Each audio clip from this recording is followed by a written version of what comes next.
Gentlemen, part 2 Cannabiz Conversation Podcast with the one and only Kenya Alexander. If you missed part 1, you owe it to yourself to go back and watch that. Her origin story is amazing. Amazing. Right now on this show, this is like the, 15th, 16th episode thereabouts. I forget how it lines up. The coolest origin story yet, okay? It's the coolest one. And I say coolest because of the growth and human that you now are, Kenya, from that story is pretty freaking tremendous. So you should be proud of the fact that that story in no way defines you. Yeah. I'd use both and shit for sure. Actually, just get in and hug that thing. That's what I do for sure, because that's really what it's about.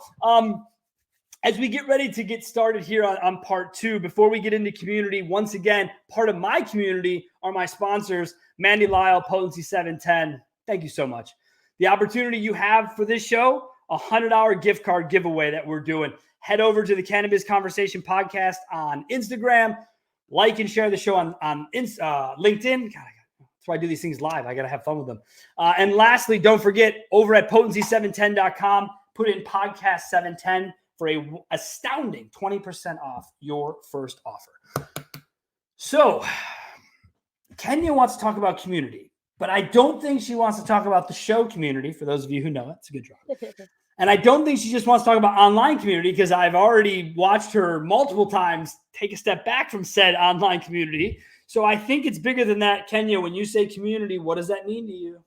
Everything.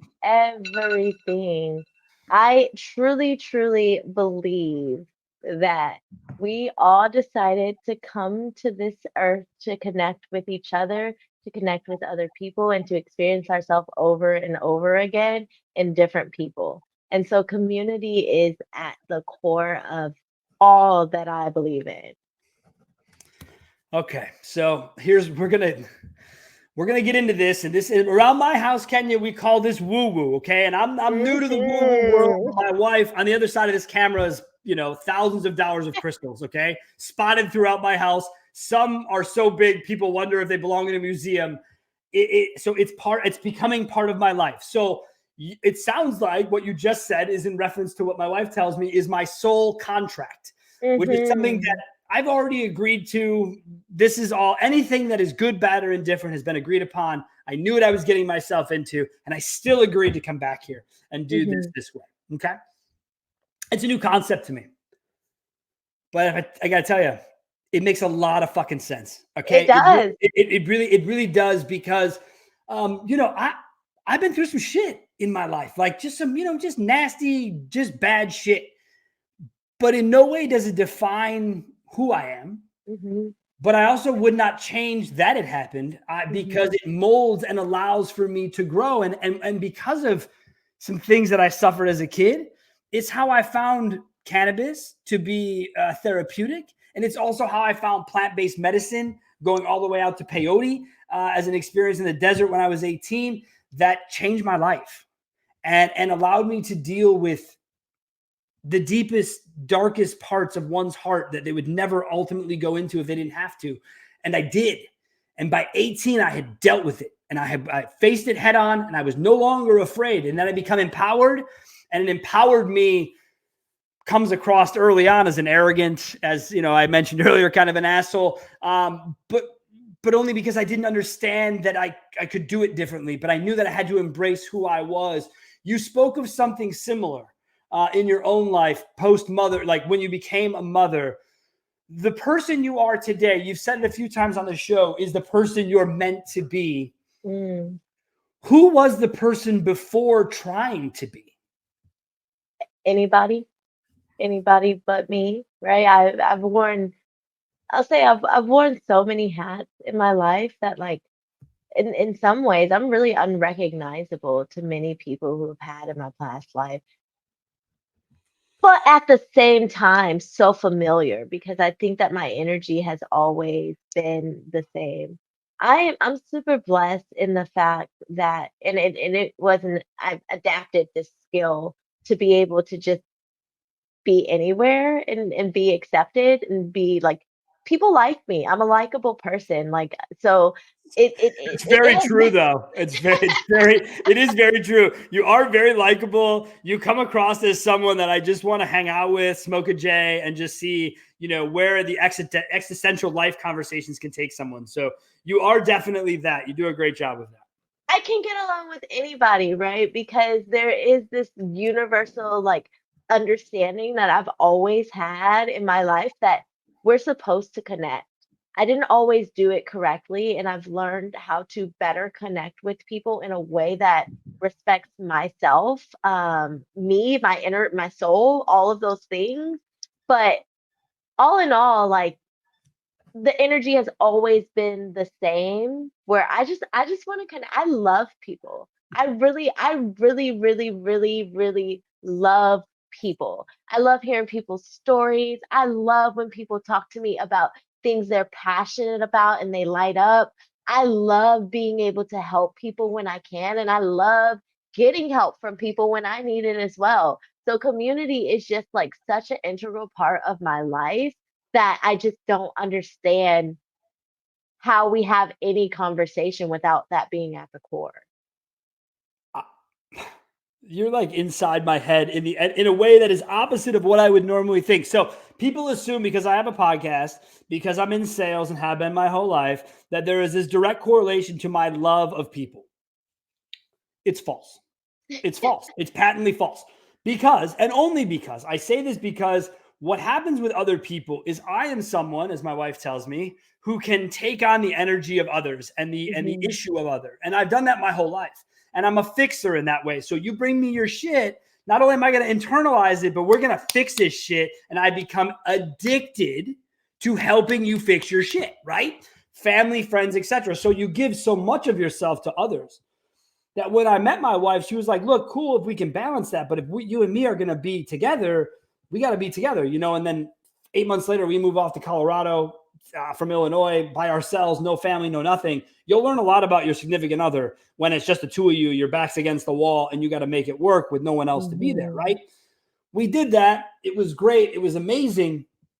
But in the same way, when you talk about being around people, she became my best friend. And so we sort of self-isolated where it was just like, what do we need other people for? And then when we started our company a decade ago, Kenya, you're like me. You're an entrepreneur, right? So you ain't got 9 to 5 hours. So when everybody else is at work and shit, you go out and do shit. You want to go out and hike. You want to go out and live your life. You want to go out and do stuff. You don't want no traffic. You go out at 2 o'clock, whatever, right?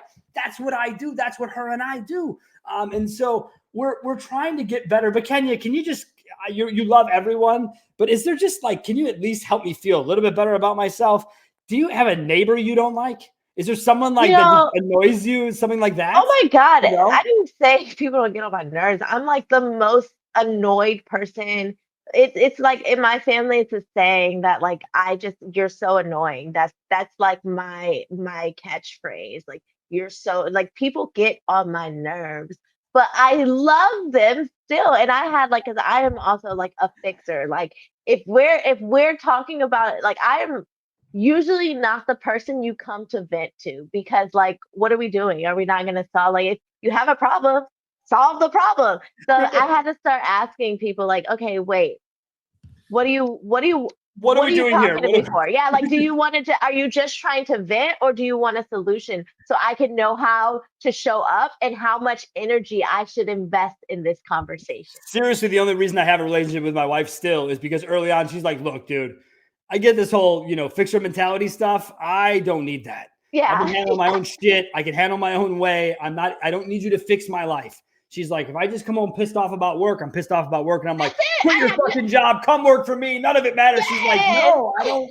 No, just leave me alone, whatever. And it was just like, okay, fine. But you're right. And I need everyone to do that. I need everyone to tell me, what are you looking for? You just need an ear to bend. I'm your guy. I'll take notes even. I remember a buddy of mine asked me for a quick Zoom call, and he was totally casual, and I had my notepad out. And he's like, what are you doing? I'm like, well, if something comes up, and he's like, I just had a question. I'm like, yeah, but I don't know. Maybe I can fix. I don't know. And he's like, there's nothing to fix. It's just a question. So yeah, Kenya, I get it. I respect the shit out of it. I love it. Community as a whole, right? As people, we look at each other. We are just living, breathing humans. Mm-hmm. your meaningful connection thing, though, right? How you connected when you were younger versus how you connected now. I get that. I get that because when I was younger, I connected via money because I always had it and nobody else did. Okay. And that's how it was. That's how my wife, when she came into my circle, she's like, you know, all these people just want your money, right? I'm like, hey, conspiracy girl, like, give it a rest. Okay. Like, these are my friends. And she said, yeah, next time you guys go out, try not to pay a tab. See who comes out the next time. And damn if she was right. You know what I mean? Damn if I saw how that happened. And then I noticed that those relationships existed in my family. And that my family expected the same from me, right? So we go through all these things. I give people my all, right? And then I've got my oldest nephew decides to get married an hour from my home, doesn't invite me and doesn't call me. And you think to yourself, now, wait a second. I gave everything to the relationship. I did everything. I was here. I was there. He asked me 2 pertinent questions in my life, okay? And I'm a direct answer guy. I don't give you bullshit. You want to ask me? I'm going to tell you. But remember, everyone wants honesty till they get it. And he asked me 2 questions. I was dead honest with him about both. And apparently, that was not what I was supposed to do. Therefore, there's not a relationship there. And I'm okay with that. But it seems that those around me, Kenya, are not okay with that. Do you see what I mean by when I say meaningful? It has to be meaningful for both of us. Absolutely. That if I'm the 110 and you get to put in 0, I'm out on that deal. Yeah. I don't have relationships like that. Like if it's, and you know what? I had to back up and also understand what expectations I was putting onto people that they didn't sign up for, that I just signed them up for. And I had to rationalize that. Okay, like by the same token, is this an agreement we made, or like did I make that agreement and not include you in that agreement when I was making it? And so that's been super valuable in like kind of siphoning off those relationships where it feels like, because I think a lot of times in those types of relationships, it can start to feel like you owe somebody something. It can feel like you have to come with something to be able to show up into that relationship. It can start to get really tit for tat, like we're doing this, whereas I just want to connect, right? Like I don't need you to have any expectations for me, and I don't have any expectations for you except to be honest and to lead with love, right? Those are the things. Lead with love. So we have what I call the silent expectations, right? Which is my own shit.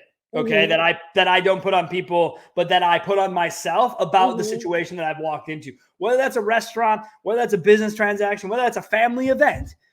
I go in with a roadmap of the way that I'm going to approach this. And this is how it's going to go down.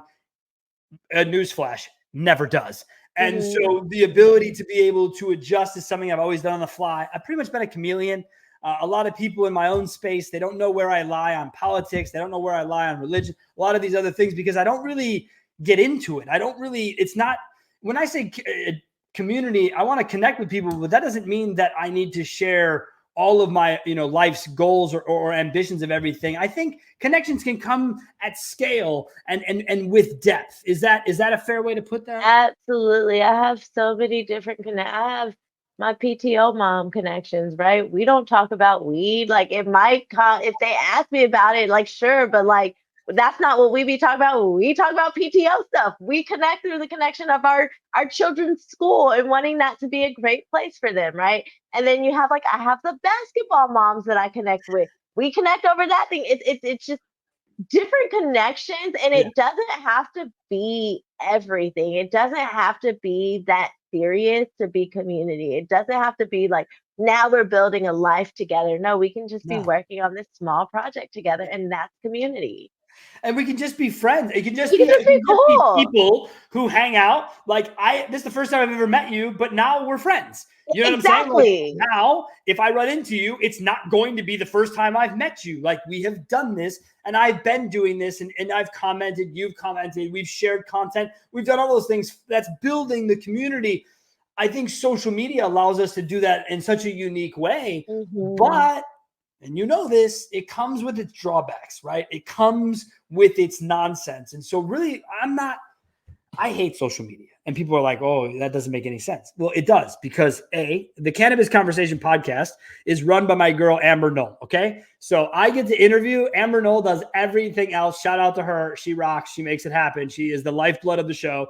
But I don't have to do that. So there's this idea that exists in this sort of, universe where you have to do one thing, and then that's the relationship of that person, or you and this person do that. And that's just not how I view it. I think we're more connected by being here, watching you, watching me, getting together, learning about people. But you did an event recently you were talking about in part one, the Ash Lounge pool party, that just sounded like somewhere where you were in absolute heaven. Was that fair? It was the best culmination, like to be able to mix cannabis, right? Because it's a consumption event, to mix my industry friends who some of these people I'd never met in real life until that event, but we've already built community and we share space. And mind you, like my podcast, the Highlight Podcast, this is not just a pool party I showed up for. I came from Texas to Michigan, sponsored the pool party so I could bring my grandma to it. So my grandma was there. I had some aunts show up. My cousins came and she brought some of her friends. I had like my industry friends like Sonia Kaczynski and Andrea Doyle and Sarah Tupper, the founders of Ashlands. I had all of these people here and just like community. It was so cool to kind of see all of the different communities coming together over this one shared energy, over the plant. Honestly, everyone was there for the plant, and I think that it was just, Ash Lounge did such an amazing job of curating that event. It was beautiful. Again, I love consumption events, right? I love this idea of that. I think there needs to be more of it. I ran into some folks at NECAN in Chicago here that were helping us out. I mean, heck, you're one of our original NECAN clips on this show. For those of you who didn't see it, which there was not many of you because it got a lot of views for sure. And you get into that and you had that energy, you had that passion. And even from a distance, you were still on the list of people I wanted to make sure that they connected with, because I can see it. And passion drives community, right? So you're at this event and you can see sort of the reality that we live in, right? Mm-hmm. This isn't like a pool party where you're at a private house. This is like you guys are enjoying an event with plenty of different people from different walks of life, all coming together for the plant. And that's just, it's powerful stuff right now, what we're seeing with this plant. I think a lot of people expect everything to be further along or want it to be this or want it to be that. But someone who's, like I say, early 40s, grown up 30 years ago, there's no fucking way I would have told you we'd even be here. So I got to tell you, from my perspective, I'm happy with where we are. I wish we'd be further along in states like our own. But at the end of the day, to have 28, 29, whatever it's up to now, legal states, it's progress. Kenya, do you feel the progress from your position, or how do you view current progress? Oh, for sure. I think there's so much progress. There's so much more progress that needs to be happening. But you said on part one, I can't remember exactly what you said. I wish I'd written it down. But you said something about connecting. You said you had the intention when you started this podcast to really connect with the cannabis community, and it's been the industry, and there's such intersect between that. One of the things, I was doing accounting in the cannabis industry. That was my business, and I'm pulling back from that for the exact same reason, because I'm trying now to connect with the community. Yeah. So that we can make sure that that's also connected to the industry and really merge that whole vision. Yes. Because it's an echo chamber within the business world, you see, and that's what I'm trying to do with the show. And that's what I'm even trying to do with my own personal page. When I engage with people, I try to engage through the lens of a consumer. I'm an entrepreneur. You want to talk business, you want to talk margins, you want to talk goal strategy. That's fine. I'll have a lot of fun with shit like that. But more importantly, consumers, cannabis, safety. For those of you who didn't see Kim Stuck, episode 2 of this season, go back and watch it, dude. This chick wrote the original marijuana legalization legislation in Colorado. Nobody knows these things better, but there's a process we have to follow and go through. But there are progress happening all around us. And I think more of us need to realize that. And again, we all wish it was faster. Everyone wishes everything was faster, but that's not how it works. That's not how it works. You got to go through it. Kenya, right now you're pivoting. You're getting into consumer space. Do you want to share with us what you're doing? Yeah, I have a bunch of stuff going on, so I know what I'm doing and I don't know what I'm doing at the same time. So I started like an anti-propaganda brand flower paper where we have like stickers and cute mason jars for weed storage, and we'll have a random assortment of items that just promote the plant in a fun and healthy way that's just not so serious. It makes it a little bit lighter and approachable. I am working on doing more data research. I have me and my team over what we're calling stash bag data. We are actually trying to connect with consumers before they get in dispensaries, right? So connecting, because right now so much of the community is influenced by the industry because we don't have a lot of data from consumers. We have data for after they buy, but we don't have any data for how they're feeling beforehand and how reaching them where they actually are instead of waiting for them to find the dispensary to reach them. So we're going to go out and actually talk to consumers and do market research directly to consumers without the dispensary middleman to get some data for people to be able to develop products and brands that align with what the cannabis community is searching for.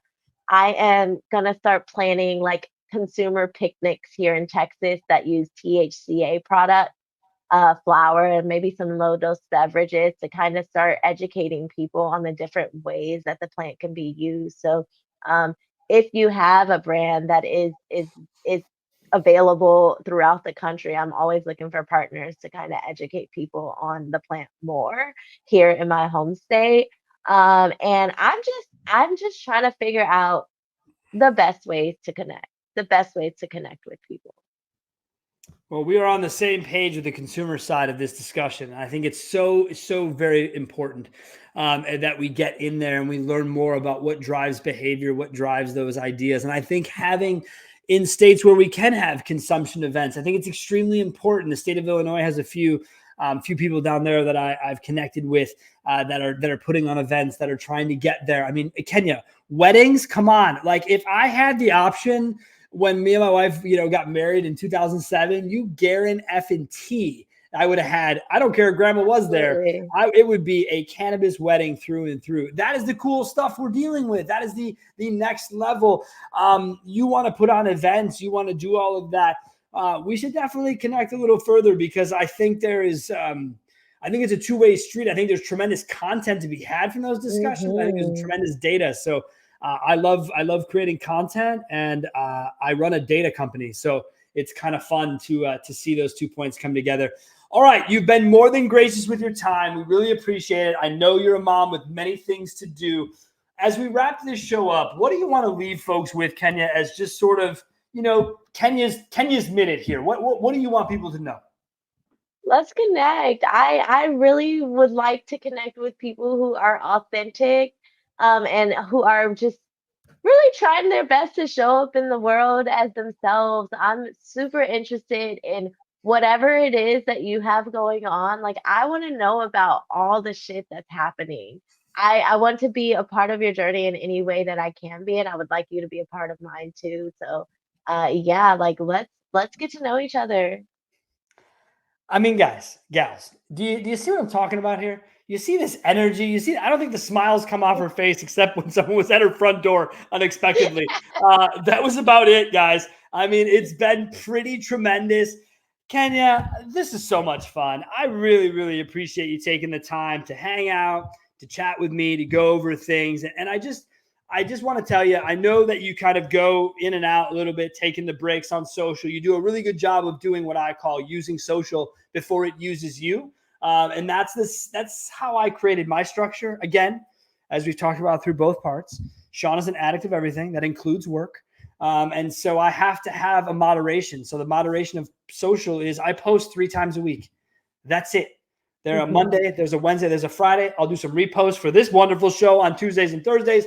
That shit's it. I don't do anything else. I don't post 17 times a day, but I comment a lot. I'm a community builder. I believe in the community. Your network is your true net worth. And that's what a lot of people forget. I wouldn't be where I am. I would have never been able to start a company without a community. And more importantly, then I don't know, maybe not more importantly than my company because it's my company, but this show wouldn't exist without me having spent the last, I'd say 3 years pretty strong. I came up with this idea about 3 years ago, and I just started to build a community through LinkedIn. I started to do things. And then Dustin at Fat Nugs, the second I texted him and said, hey, man, I'm thinking about starting a podcast, he was like, I'm fucking in. And I was just like, really? Like, all I've ever done is comment. I don't even know this guy. Like, I've just commented. I've stayed in his space. He's doing something super cool.